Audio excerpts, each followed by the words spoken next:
Hello everybody, this is Gregory with how I lost over 100 pounds and I've kept it off for 30 plus years. But there should be no hesitance in your weight loss and in your weight maintenance. Today we're going to continue the series on reflections of a weight loss warrior and talk about imposter syndrome. Now, before we begin, if you need help with weight loss, contact me through the Clarity FM link found here in the episode notes. Also check out my website, my books, my courses, podcasts, and if you appreciate my content, please make a donation via PayPal.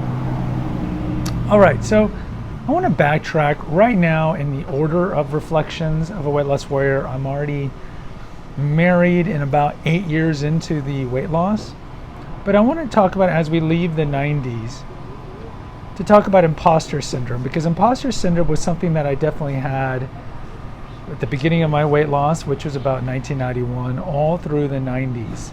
And with the upcoming episode as well on survivor's guilt, these were two prevalent things that pervaded way beyond the initial weight loss. So, I mean, what's imposter syndrome? Imposter syndrome is essentially feeling that you're a fraud.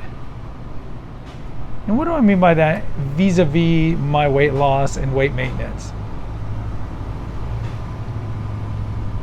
After I lost my weight, I just felt like I was still a fat kid. In that I knew on one level, especially as I moved away from high school where everybody did remember me as a fat kid, but even when I went to college in another town, nobody knew me as the fat kid. And then graduate school, nobody knew my background unless I told them. But I just felt like I had this like t-shirt on me that says I was a fat kid with lots of self-loathing and low self-esteem. And it's just like you know, the old kick me sticker on the back of your shirt. That's what I felt. And I felt like I didn't earn it, I didn't deserve it, and everyone's gonna know I'm a fraud. Like, I don't belong here with the normal people. I don't belong with the cool people. And it's not like I was hanging out with the cool people in college. I mean, it's not really relevant here, but I did mention in the college episode that I did get courted by one of the more prestigious fraternities. And I said no to it. I think I brought it up on my episode of my brother. And I said no to it, not because I didn't want to make friends and be popular, but because I always saw the frat guys. They were like the guys that bullied me and made fun of me in elementary school, middle school, high school. And now I'm going to hang out with these guys who I'm sure were bullying the nerdy kids when they were younger, and now I'm going to be part of them. See, that's the imposter syndrome right there. Like, I felt like I didn't belong with these people, where for all externals, I looked like I belonged, right? My father was a doctor. I was well educated, well traveled. I traveled quite a bit in college. I could maintain a decent conversation when I wasn't having panic attacks. And they didn't get it, like when you're rejecting this offer to be in the fraternity. And so I hung out in campus ministry with all kind of the religious weirdos and all the people who didn't want to hang out in the frats. So I passed up that offer in college. But that was the imposter syndrome. I felt like when I talked about in the graduate school panic attacks, and when I talk about the PhD ones, I kind of talked about in episode 2 on the panic attacks. Like, I would have these sweat attacks all the time, partly because I felt like everybody knew I was a fraud. You know, a lot of people have imposter syndrome, like when they get promoted to something. Like, I love SNL, Saturday Night Live, and I'll listen to a lot of the interviews of people when they talk about this. So, like, I get on this show, I'm surrounded by all these famous comedians that I've looked up to, and I'm like, what am I doing here? I'm not nearly as funny as these guys, right? So you kind of have that mantra of fake it till you make it, right? The fake it till you make it mantra. And that's what a lot of people do when they have imposter syndrome. A lot of writers have it. Just a lot of people have it in general, imposter syndrome.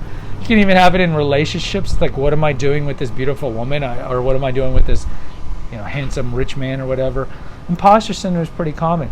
But with me, it was definitely more of, I didn't feel like I belonged because throughout all my formative years, I was told I was a fat piece of crap by my father and by a variety of people. And so you just don't exercise that out of you. You don't purge that out of you very fast. It's something that lingers for quite some time, and it lingered forever. like a good 10 years, 15 years after I lost the weight, is I don't belong here. Like, I shouldn't be married. I shouldn't be attracting women, because my whole life I thought I would never kiss a woman or have any women like me, and now I'm attracting women? What? This is odd. This doesn't make sense. This doesn't fit into the paradigm that I developed in my formative years, that I'm never supposed to have women and really not have any friends. It was just very bizarre for me in those first 10 years, especially in college, to adjust to the fact that I'm not an imposter. And it took me some time also to be proud of my accomplishment, because now I can. Like, would I have created this YouTube channel if YouTube existed 20 years ago? Probably not.